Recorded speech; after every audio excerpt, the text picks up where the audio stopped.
That evening, after sunset, they brought to Jesus all who were sick and those who were possessed by devils.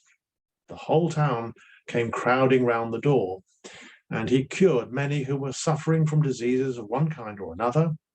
He also cast out many devils, but he would not allow them to speak because they knew who he was. In the morning, long before dawn, he got up and left the house and went off to a lonely place and prayed there.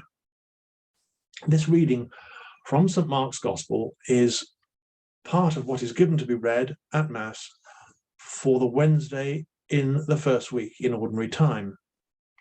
It carries on in this first chapter from St. Mark's from those Gospel readings of the Monday and Tuesday, describing the beginnings of Jesus' ministry following his baptism by John, which we'd celebrated on the Sunday with St. Luke's account this year, and his temptation in the wilderness.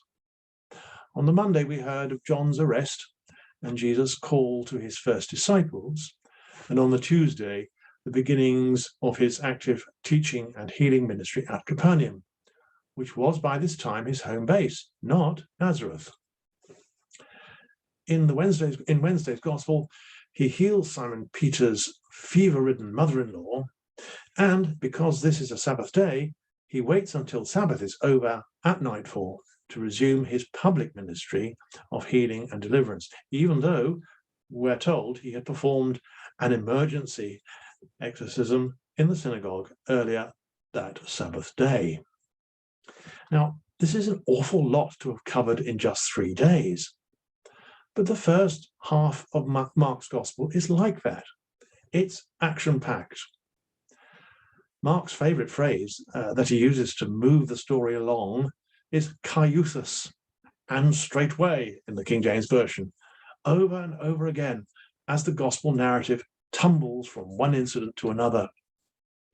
But in the midst of all this, there is this brief verse, 35, which goes, "In the morning, long before dawn, he got up and left the house and went off to a lonely place and prayed there." It's all too easy to overlook this moment of calm in the middle of all this busyness. And then Simon Peter and his companions set out in search of him.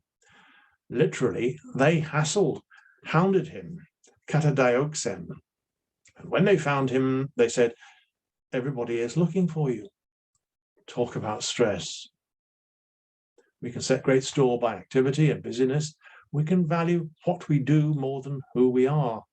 And I think we've all felt diminished by the restraints of pandemic, as we indeed can whenever we become ill, or maybe with unemployment or retirement from work, or any enforced period of inactivity. The experience of illness or of being out of work, of feeling inactive and powerless, is one I think we have all experienced during the lockdown. But we can see from this one brief verse, verse 35, that the true center of Jesus' ministry was this waiting on his Father God. And this is not just the pattern of his life and ministry, but it's built into St. Mark's Gospel as a whole. If the first half of it is so action-packed, the second half is very different. In his baptism, Jesus waited on God by giving himself over to his Father's will as his beloved Son, sacramentally showing us what is eternally true of his relationship within the life of the Trinity, symbolically on show at the Jordan River as the Father speaks and the One like a dove descends. And from his transfiguration onwards, at the halfway point in St. Mark's Gospel, Jesus gives himself over more and more to his destiny. Finally, in the Garden of Gethsemane, in prayer, he gives himself over totally to what is in store for him. Not what I will, but what you will for me. That's chapter 14, verse 36. What are we to take from this today and for our onward journey through ordinary time? We, like Jesus, need to wait on God if we are to survive and grow as his disciples. The first reading on that Wednesday from 1 Samuel chapter 3 is directly relevant to this concept of waiting on God. It goes like this. The boy Samuel was ministering to the Lord in the presence of Eli. It was rare for the Lord to speak in those days. Visions were uncommon. One day it happened that Eli was lying down in his room. His eyes were beginning to grow dim. He could no longer see. The lamp of God had not yet gone out, and Samuel was lying in the sanctuary of the Lord where the ark of God was, when the Lord called, Samuel, Samuel.